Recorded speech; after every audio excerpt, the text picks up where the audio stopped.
for self-serving ambitions, flawed policies, unsavory personal qualities, and even foolhardiness that led to their defeats at Roman hands and the eventual absorption of Greece into the Roman Empire.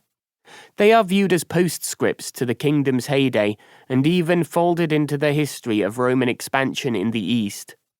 These views are far from true, as I show in this book, at the same time placing these kings more center stage in Macedonia's, not just Rome's, history. Philip V was one of the more colourful characters of the period.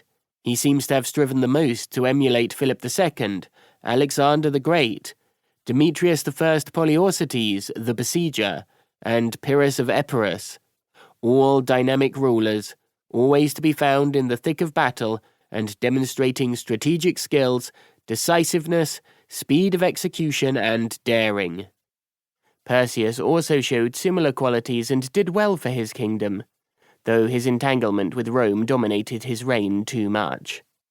Andriscus, king for only 1 year, was not on the throne long enough to achieve anything substantial, but his reign bookends what Philip II had begun in the 350s.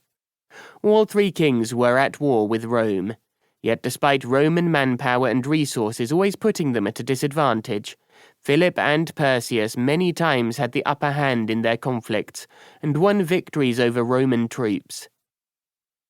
In the end, they were routed by Roman armies, with the Senate imposing settlements on Macedonia and finally turning it into a province after Andriscus's downfall in 147.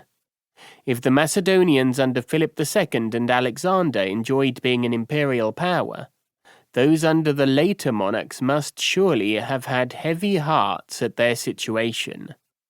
When Philip V became king, the Antigonid dynasty, starting with Antigonus I Monothalmus, the One-Eyed, at the tail end of the 4th century, was well established.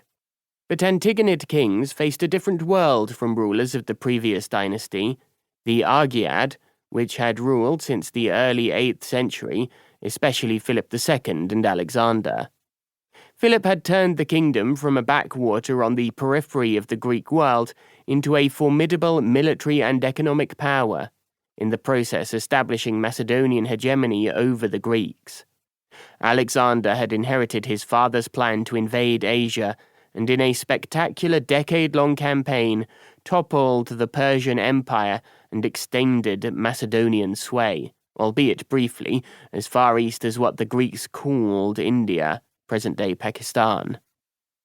On Alexander's death in 323, however, his senior staff divided up his empire and then waged war against each other for 40 years for greater slices of territory, eventually, in 306, calling themselves kings.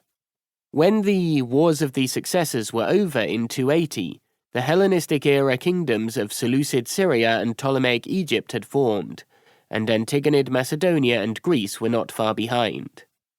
But Macedonia's hold on Greece was never as strong as under Philip II and Alexander.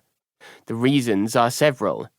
Those two monarchs never had to deal with two powerful leagues, the Achaean in the northern Peloponnese and Aetolian in central Greece, which defied Macedonian power. In addition, there were the defiance and eventual independence of Athens in 229. In the Hellenistic period, 323 to 30, Athens was no longer the military, economic, or even cultural powerhouse it had been in the classical age, 478 to 323. Yet it was still a force with which to be reckoned, and coveted by Antigonid and other Hellenistic rulers. Finally, from the early 3rd century onward, Rome played a role in Greek affairs, among other things encouraging cities to fight Macedonia and waging war on the kingdom no fewer than 4 times. Some Antigonid kings worked to promote Macedonia's standing in Greece, but were plagued by the belligerent activities of the Aetolian League and issues with border security, especially on the northwestern border with Illyria. In contrast to the days of the Argead dynasty, Rome had a protectorate of cities in a part of Illyria called Illyris, abutting western Macedonia in what is now Albania and Dalmatia. On top of that, the Dardanians, an aggressive Illyrian tribe to